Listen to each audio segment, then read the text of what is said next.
Palmeiras, campeão brasileiro. O Botafogo entregou, o Palmeiras mereceu. E Abel Ferreira falou depois do título. Eu lembro de estarmos a 14 pontos, ter uma reunião com os jogadores e traçar dois objetivos. Um de resultado, que era lutar pelo título. E podem perguntar isso aos jogadores. Estávamos a 14 pontos e disse-lhes que só tínhamos um caminho, era lutar pelo título até ao fim. E outro que era por aquilo que é o nosso orgulho, o nosso caráter de uma equipa que ganha títulos de forma consistente. É que as expectativas que nós criamos acabam por ser as nossas próprias inimigas. Somos vítimas do próprio sucesso. E eu não sei se os torcedores palmeirenses estão preparados para que este treinador perca. E deu para ter uma fotografia há um mês atrás de como o futebol pode ser tão grato ou tão ingrato. E este grupo de trabalho merece, em todos os momentos, que estejamos todos juntos. Este grupo de trabalho merece que os nossos torcedores os respeitem sempre, porque mesmo nos momentos difíceis, esta galera, jogamos mal em alguns jogos, sim, mas nunca foi falta de empenho, nunca foi falta de caráter, e é isso que mais me orgulha nesta equipa.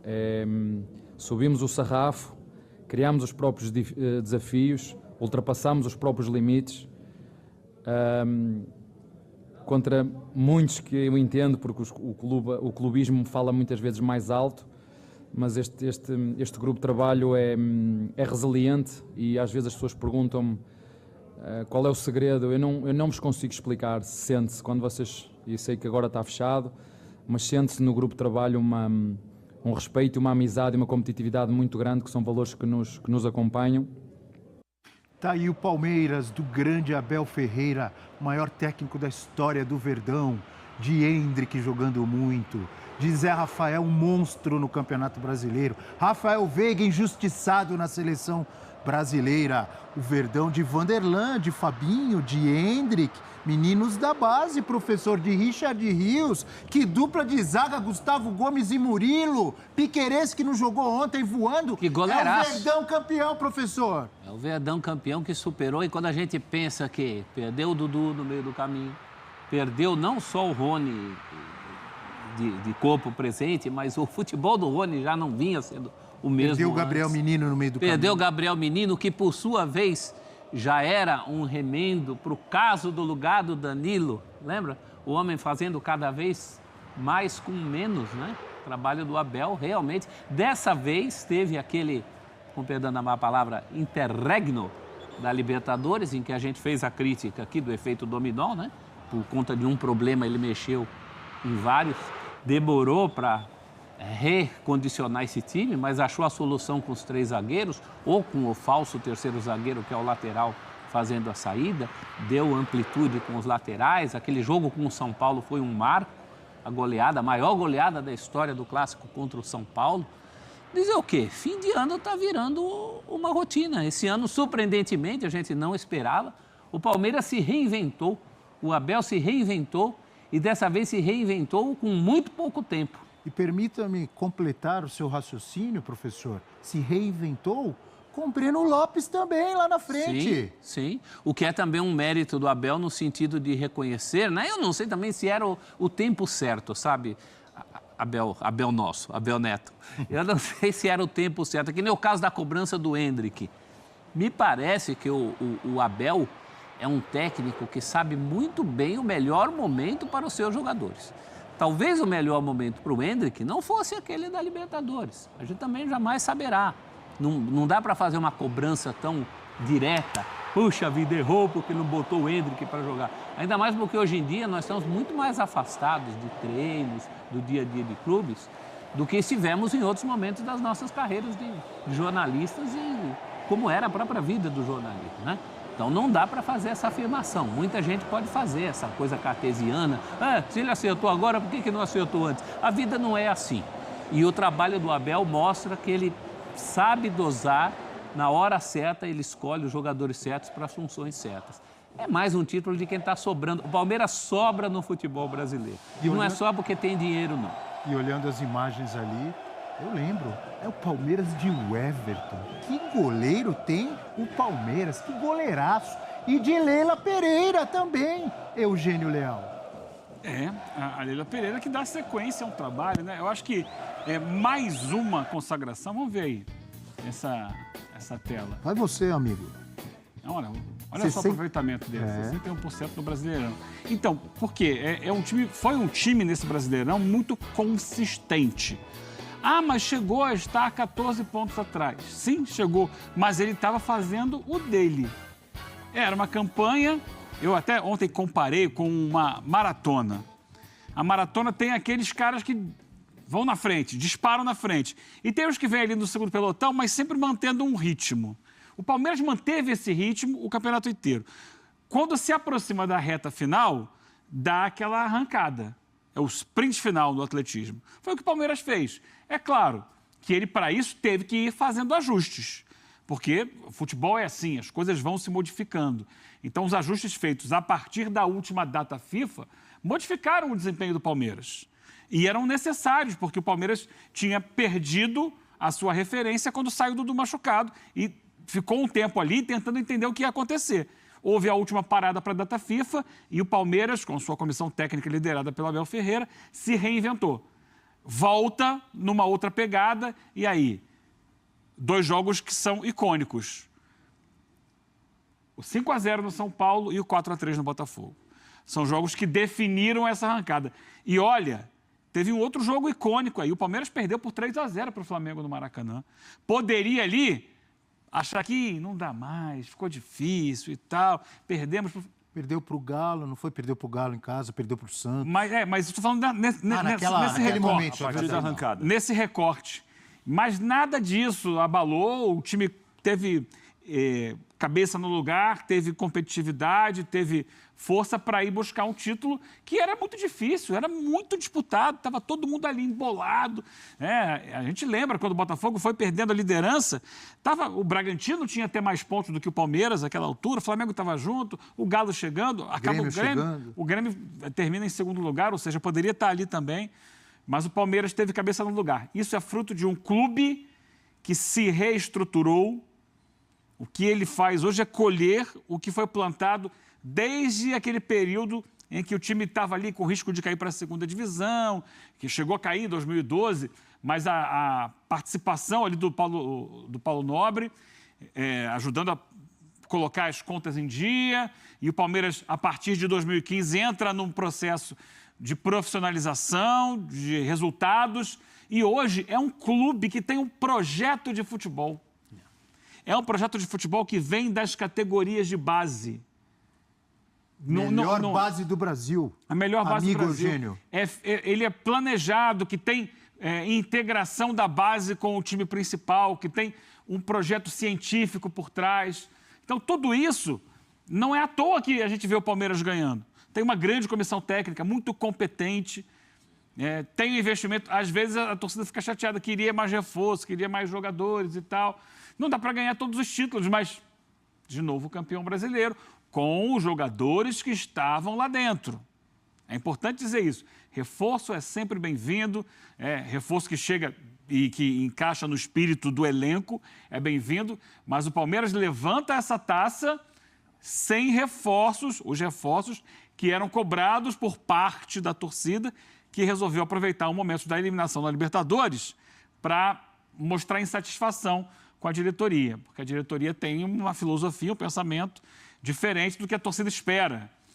Então, acho que é a vitória, mais uma consagração de um clube que precisa ser observado como modelo de organização profissional, de projeto de futebol. Como foi dito aqui, não é só o dinheiro, tem uma boa condição financeira, sim, mas acima de tudo tem competência para lidar com esse dinheiro. Enquanto o amigo Rafael Prats também traz a análise dele, desse Palmeiras espetacular, vou pedir para a nossa produção colocar de novo as imagens. Quando o Eugênio começou a falar, a gente mostrou um pouco de imagens da festa, dos torcedores reunidos do Palmeiras nos arredores do Allianz Parque, nas ruas de São Paulo. Muita festa. O que venderam de cerveja, de churrasquinho, de pizza, de salgadinho ontem. O pessoal virou a noite na rua, Abel, para acompanhar a chegada do ônibus, por volta de 5 da manhã. a chegada do time vamos mostrar. ao CT. Olha aí, Prats, essas imagens, daqui a pouco vamos mostrar essas imagens que você falou também da chegada na madrugada. Prats. Foi uma incrível arrancada, uma grande virada do Palmeiras. Talvez o palmeirense que não se deu conta do tamanho do título, com o passar do tempo, ele vai perceber que é um título muito especial. Todas as conquistas têm suas histórias, né? Tem os seus momentos marcantes, os seus momentos históricos, seus momentos especiais. E essa teve porque o Palmeiras tirou 14 pontos, faltando 10 rodadas, 11 rodadas, né? E é claro que o jogo do Botafogo, aquele 3-0 que vira um 4-3, é um jogo muito marcante na caminhada do Palmeiras de novo campeão brasileiro. O Palmeiras começou a arrancada em um jogo que o Palmeiras foi a Curitiba, pensando muito mais em ficar no G4 àquela altura do campeonato, né? Venceu Curitiba no Couto Pereira. E a partir dali realmente engatou vitórias seguidas. Houve ali uma derrota para o Flamengo no meio do caminho, houve o empate contra o Fortaleza, que pelas circunstâncias foi um bom resultado. Outro grande jogo do Palmeiras, na minha opinião, esse empate com o Fortaleza. Porque ali... O jogador a menos. Aquele jogo ali que caminhava para uma derrota, poderia impedir o título, né? O nono título da era Abel Ferreira em 3 anos, né? Ele realmente é um treinador de um trabalho absolutamente especial no Palmeiras, né? Não à toa essa identificação que ele tem com o clube, dos torcedores com ele também, do clube com ele também. E o Palmeiras fez de títulos, fez de conquistas uma doce rotina, né? Então, o que falou o Eugênio, o que falou o professor também, o clube tem a mentalidade vencedora. E isso é mentalidade vencedora. O clube está acostumado a dar volta olímpica, está acostumado a colocar faixa, está acostumado a levantar a taça. Isso quem chega também percebe. Não tem exigência baixa, o que você faz mais ou menos, não. Mais ou menos não serve. Aqui a gente tem que trabalhar em excelência. E se estiver dando errado, a gente tem de recuperar, retomar o caminho no meio para buscar o título. O Palmeiras foi buscar um grande título brasileiro, que estava muito difícil de ser conquistado. E o Palmeiras levantou com todos os méritos, não à toa de novo, é o dono do Brasil. Olha aí, ó, a imagem já das primeiras horas da manhã, professor Celso. Ninguém dormiu. A luz do dia, professor Celso. Inclusive, na vizinhança, muita gente dormiu mal ali. Ninguém dormiu ali naquele bairro. Os fogos explodiram a madrugada inteira. A gente fala de colher o que Cachorros é que eu não plantou, gostava. geralmente do ponto de vista negativo, né? Tá colhendo o que plantou. O Palmeiras é ao contrário, ele colhe o que plantou de bem. O Flamengo também colheu o que plantou de bem, botou as suas contas em dia. Então, que isso sirva de exemplo. Tem tanto clube de futebol aí que só fala de colher, de montar time, de quem é que vai trazer. Mas peraí, como vai ser o nosso trabalho? Qual é o nosso plano, o projeto de futebol? O Palmeiras tem um projeto de futebol. E a torcida, Abel, já que é muito chato gritar duodeca, campeão, ela resolveu contar até 12. 1, 2, 3. Né? A torcida presente em Minas, uma grande torcida do Palmeiras presente em Minas. O nosso Dimas estava lá, foi buscar a taça. Sim. Então ele geralmente está presente, prof. Foi muito criativa. Tá parecendo uma múmia, tá todo enfaixado. Falou pra mim que não tem mais lugar. Ele aqui, grande Dimas. Você encontrou com ele já? Não, essa vez não. Tá. Ele foi agora ver o Palmeiras de novo campeão de outro campeonato. Mas já encontrei com ele outras vezes aqui nos corredores dos canais ESPN, prof. Falou, não, toda hora tô com faixa. Problemas na coluna. Quem estava também lá ontem? Lelê do Palestra. Lelê do Palestra. Lelê do Palestra estava lá. Um abraço para o amigo. Tava não tava? Tava. Com certeza. Eu não vi registros, mas tenho certeza que estava. Nessa chegada da delegação campeã à Academia de Futebol, né, aqui a São Paulo, provocação ao Santos teve, provocação ao Flamengo teve, provocação ao Botafogo teve, ao Corinthians teve. Ninguém escapou, prof. Que bom quando você é provocado, porque lembram que você existe. Isso é verdade. O pior é quando chega um ponto que nem lembram de você, torcem a favor de você. Isso é chato. E isso faz parte da festa, da brincadeira do futebol, da zoação. Né? Isso é saudável, é muito legal também. Que não faltam agora são memes chegando para tudo que é lugar. Tem muito meme. Hein? Tem. O pessoal é rápido, Do né? peixe, então, já tem os Santos. Tudo preparado, já engatilhado. Música, então, tem uma série. Como tinha meme pro Vasco, pro Bahia, é que esses vão Aquela aparecer. faixa, como é que é? Em segundo às vezes, na segunda jamais. Eu já vi, já recebemos, né? Como é que é? Em segundo às vezes, na segunda, em 2024. Já mexeram naquela bandeira que Uma triste as brincadeiras adaptação. vão aparecer, as zoações. Essa questão que o professor colocou é curiosa, né? Que bom que lembraram de mim, porque o Palmeiras vive um momento de tanto domínio, especialmente no futebol brasileiro. Céu de brigadeiro. Mas se a gente olhar aqui para o universo da cidade de São Paulo, ultimamente o clube que tem incomodado um pouco mais o Palmeiras é o São Paulo. Não é nem o Corinthians. Principalmente nos confrontos diretos, né? O São Paulo. É o São Paulo. Esse ano foi campeão da Copa do Brasil. Vão se enfrentar pela Supercopa do Brasil. Supercopa do Brasil. É verdade, é verdade. Esse é o grande duelo do momento, né? Claro que o futebol é cíclico, as coisas mudam muito, mas o momento desses últimos anos, aí, 2, 3 anos, quem desafia o Palmeiras no futebol paulista É o São Paulo. é o São Paulo. É quem incomoda mais. Vamos ouvir o Endrick, uma das estrelas, destaque dessa arrancada do Verdão, jogador do Real Madrid, da seleção brasileira. Que jogador de bola. Falou também. Pô, artilheiro brasileiro é você pelo Palmeiras. Ah, ué, é isso aí, né? Tamo aí, né? Tamo aí, né, irmão? Não sabia não. 11 gols. 11 gols, tamo aí. Sabia? Não, sabia de um negócio. Não, mas é isso, pô. Agradeço aí pelas assistências do meu príncipe. E quero que ele dê mais assistência, né? Porque pra mim foi pouco demais. Ele é um cara que sempre me ajudou e sempre esteve comigo. Até nos meus momentos que eu posso falar que não estavam tão bem, ele estava comigo. E agora não é diferente.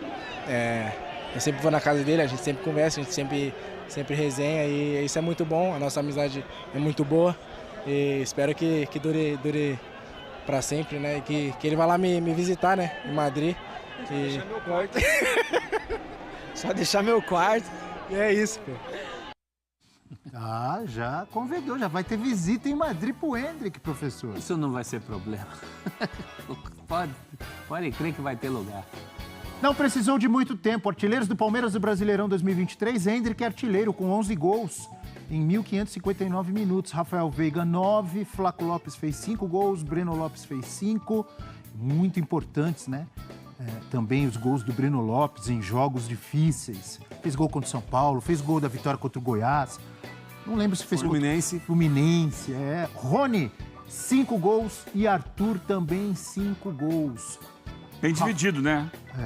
Você tem ali o Endrick, e o Veiga em destaque, mas dali em diante, todo mundo com um número semelhante e um número bem interessante de gols.